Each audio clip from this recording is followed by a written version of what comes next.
வணக்கம்.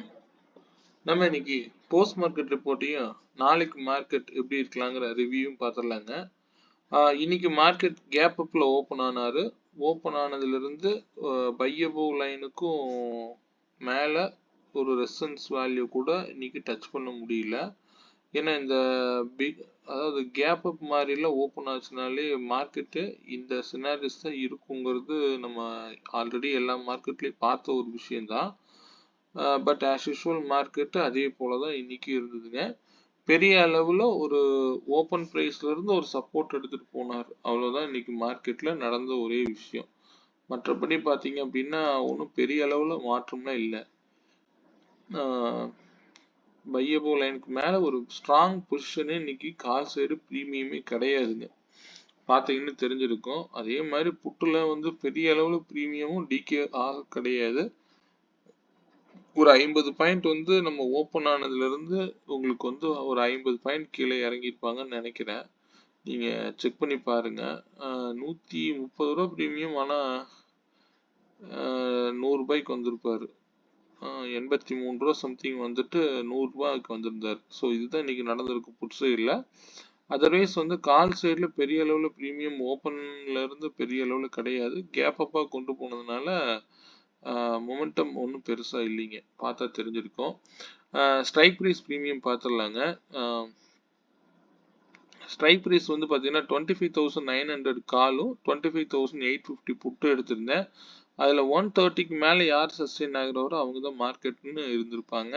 ஸோ அதில் மார்க்கெட்டில் 130ங்கிற ப்ரைஸுக்கு மேலே இருந்தது கால். அது ஒவ்வொரு இடத்தையும் பின் பாயிண்டில் வந்து என்ட்ரி எடுத்துகிட்டு போயிருக்காங்க. நீங்கள் இதை வந்து 3 மினிட்ஸில் பார்த்தீங்கன்னா இன்னும் கிளாரிட்டி அதிகமாக இருக்கும். நம்ம கொடுக்கக்கூடிய ப்ரைஸ் வந்து ஏன் இது அவ்வளவு ரெஸ்பெக்ட் பண்ணணும் அப்படின்னு நீங்கள் யோசிச்சு பாருங்க. எல்லா இடத்துலையுமே அதை ரெஸ்பெக்ட் பண்ணியிருக்கும். சரிங்களா? ஃபஸ்ட்டு இந்த இடத்துல கன்ஃபார்ம் பண்ணது, திருப்பி கீழே ஓப்பன் பண்ணி மேலே வந்தார். வந்ததில் 130க்கு மேலே போச்சு அப்படின்னா 142. இதுதான் வந்து இன்ஃபர்மேஷன்.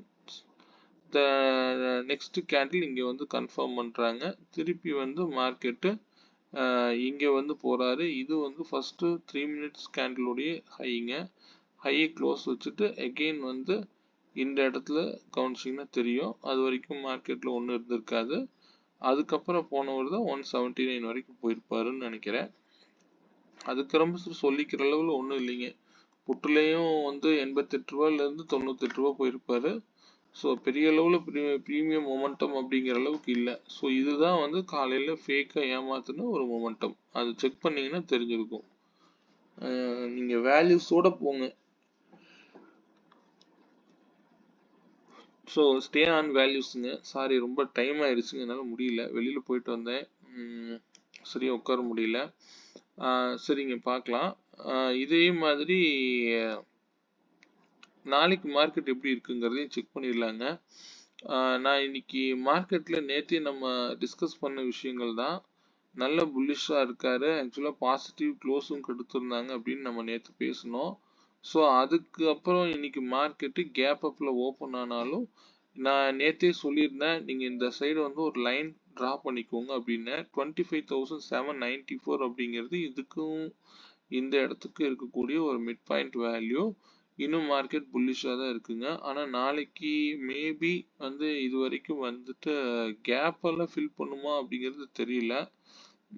வந்துட்டு திருப்பி போனால் ஃபர்தராக இன்னும் அப் ட்ரெண்ட் போக வாய்ப்பு இருக்கலாம். நாளை மறுநாள் வந்து எலெக்ஷன் ரிசல்ட் வருது, பீகார் எலெக்ஷன் ரிசல்ட்டு. ஸோ அதை பேஸ் பண்ணி இன்னும் ஃபர்தராக வந்து அப் போகுதா அல்லது இந்த இடத்துல நிறுத்தி திருப்பி இங்கே வச்சு செய்கிறாங்களான்னு தெரியல. பார்ப்போம் நாளைக்கு. நம்ம எப்பவும் நியூஸ் பேஸ்டு ட்ரேட் பண்ண வேண்டாம், ஸ்டே ஆன் வேல்யூஸுங்க. நான் இதுக்கே வந்து சின்னதாக ஒரு மைல்டாக ஒரு லைன் ட்ரா பண்ணியிருப்பேன். 25,843 அப்படிங்கிறது. இந்த ப்ரைஸுக்கு கீழே இறங்கினாலும் மார்க்கெட் வந்து 794 வரைக்கும் வரலாங்க. இந்த இடம் வந்து முடிவெடுங்க. ஃபர்தராக கீழே இறங்குது அல்லது இதிலிருந்து சப்போர்ட் எடுத்து போச்சுனாலே ஃபர்தராக அப்சைடு போக வாய்ப்புகள் இருக்கலாம். சரிங்களா? அப்படி இல்லை, மார்க்கெட் ஓப்பன் 5 மினிட்ஸ்க்கு மேலே ஓப்பன் வந்து கிடைச்சதே வந்து 892க்கு மேலே ஸ்ட்ராங் க்ளோஸ் கிடைக்குதுன்னா ஃபர்தரா இதோடைய மிட் பாயிண்ட் வரைக்கும் போக வாய்ப்புண்டு. நீங்க இதுக்கும் கால்குலேட் பண்ணிக்கோங்க. 25,892 பிளஸ் 26,088 டிவைடட் பை 2 மேக்ஸிமம் இந்த பிரைஸ் வரலாம். ஸோ அந்த விலை வரைக்கும் நெக்ஸ்ட் டார்கெட் இருக்குன்னு அர்த்தம். சரிங்களா? இது பொசிஷனல் வேல்யூ. மார்க்கெட்டை எப்பவுமே நம்ம வந்து பிளைண்டா இந்த வேல்யூஸோட மட்டும் மூவ் பண்ணுங்க. பிளைண்டா அப் ட்ரெண்ட்னு போகாதீங்க. போனா அடுத்த டார்கெட் என்ன அப்படிங்கிறது உங்களுக்கு தெரியணும். அதுதான் ரெசிஸ்டன்ஸா நம்ம சொல்ல போறோம். அல்லது கீழே இறங்குனா எது வரைக்கும் சப்போர்ட் எடுக்க வாய்ப்பு இருக்கு அப்படிங்கிறதையும் கவனிங்க. சரிங்களா? அதே மாதிரி இப்போ வரைக்கும் பார்த்தீங்க அப்படின்னா இந்த இடத்துல ஒரு ட்ரையாங்கிள் நீங்க டிரா பண்ணீங்கன்னா தெரியும். இந்த பேட்டர்ன் படி பார்த்தீங்க அப்படின்னா சாரி ட்ரெண்ட் லைன் டிரா பண்ணீங்க அப்படின்னா இந்த ட்ரெண்ட் லைன் படி பார்த்தீங்கன்னா இந்த இடம் வரைக்கும் வந்துட்டு எகெயின் திருப்பி போனா இன்னும் நல்ல புல்லிஷா இருக்கலாம். அதர்வைஸ் கீழே இதோடவே இந்த இடத்துல திருப்பிட்டாங்க அப்படின்னா ஃபர்தரா வந்து இப்படியும் போகலாம் அப் சைடு. ஒருவேளை மார்க்கெட் ஓப்பனே இந்த இடத்துல கிடைக்குது அப்படின்னாலும் மார்க்கெட் இப்படி போகலாம். சரிங்களா? மார்க்கெட் ஓப்பன் ஆகுற ப்ரைஸை பொறுத்து நாளைக்கு ட்ரெண்டை டிசைட் பண்ணுங்க. பிளைண்டா போய் ட்ரேட் பண்ணாதீங்க. ஸோ இந்த இடத்துல ட்ரெண்ட் லைன் ஒன்றா ட்ரா பண்ணி பாருங்க. அந்த ட்ரெண்ட் லைன் சப்போர்ட்டுக்கு வந்துட்டு போனா இன்னும் கரெக்ஷன் நல்லா இருக்கலாம். அதர்வைஸ் வந்து இந்த இடத்துல திரும்புது அப்படின்னா ட்ரெண்ட் லைனுடைய மிட் பாயிண்ட்ல இருந்து மார்க்கெட் திரும்பலாம் அப்படிங்கிற மாதிரி எக்ஸ்பெக்ட் பண்ணிக்கலாம். சரிங்களா? ஒருவேளை நாளைக்கு இந்த கேப்பையும் ஃபில் பண்றாங்க அப்படின்னா கண்டிப்பா வந்து இந்த இடம் வரைக்கும் ட்ரெண்ட் லைன் சப்போர்ட் வரைக்கும் வரலாம். இது வரணுங்கிற அவசியம் இல்லை. நாளைக்கு வேல்யூஸோட மூவ் பண்ணுங்க. இப்போதைக்கு இந்த ரெண்டு கேண்டிலும் வந்து பீரிஷா பிரிண்ட் ஆயிருக்கு 75 மினிட்ஸ்ல. ஸோ இதை வச்சு நம்ம ஃபைன் பண்ண முடியாது. ஒருவேளை 892 மேல அப் போச்சுன்னா அப் சைடுன்னு எடுத்துக்கோங்க. அதுவே வந்து 843 கீழே வந்தாலே மார்க்கெட்டு கீழே ஒரு கரெக்ஷன் வரலாம்னு எதிர்பார்க்குறேங்க. சரிங்களா? ஸோ இது எப்படி நடக்குது அப்படிங்கிறது நாளைக்கு மார்க்கெட்டை நீங்க முடிவு பண்ணிக்கோங்க. நாளை மார்க்கெட்டுடைய ரேஞ்ச் அப்படிங்கிறது 40 பாயிண்ட்ஸ் எடுத்துக்கோங்க. சரிங்களா? நாளைக்கு 40 பாயிண்ட்ஸ் ரேஞ்ச் காமிக்குது. ஸோ நாளைக்கு இந்த புள்ளிகளில் நீங்களே சப்போர்ட் அண்ட் ரெசிஸ்டன்ஸ் வரைஞ்சுக்கோங்க. சென்செக்ஸுக்கு வந்து டேட்டா பார்த்தீங்கன்னா 127 பாயிண்ட்ஸுங்க நாளைக்கு ரேஞ்சு. ஸோ இதையும் நீங்களே ட்ரா பண்ணி நாளைக்கு எக்ஸ்பைரியில் எப்படி ட்ரேட் பண்ணலாம் அப்படிங்கிறத கொஞ்சம் முயற்சி பண்ணி பாருங்க. கொஞ்சம் லோ ப்ரீமியமை உங்களுக்கு தெரிஞ்ச ப்ரைஸில் கரெக்டான ஒரு வேல்யூ நீங்கள் ஜட்ஜ் பண்ணி எடுத்துட்டீங்க அப்படின்னா அதுல இருந்து கூட ஒரு ட்ரெண்டை ஃபர்ஸ்ட் ஐடென்டிஃபை பண்ணுங்க. அதுக்கப்புறம் ஒரு ஓடிஎம் எடுத்து தாராளமாக புக் பண்ணலாம். சரிங்களா? அது நாளைக்கு மார்க்கெட்டுக்கு நீங்களே ட்ரை பண்ணி பாருங்க. நாளைக்கு நம்ம முடிஞ்சா நான் சென்செக்ஸ் டேட்டா நாளைக்கு மார்னிங் முடிஞ்சா நான் அனுப்புறேங்க. சரிங்களா? ஓகே. நாளைக்கு ஸ்ட்ரைக் ப்ரைஸ் ப்ரீமியம் பார்த்தீங்கன்னா 25,900 கால 135க்கு மேலே இருந்தால் மார்க்கெட் அப் சைடு போகும்னு இண்டிகேட் பண்ணுது.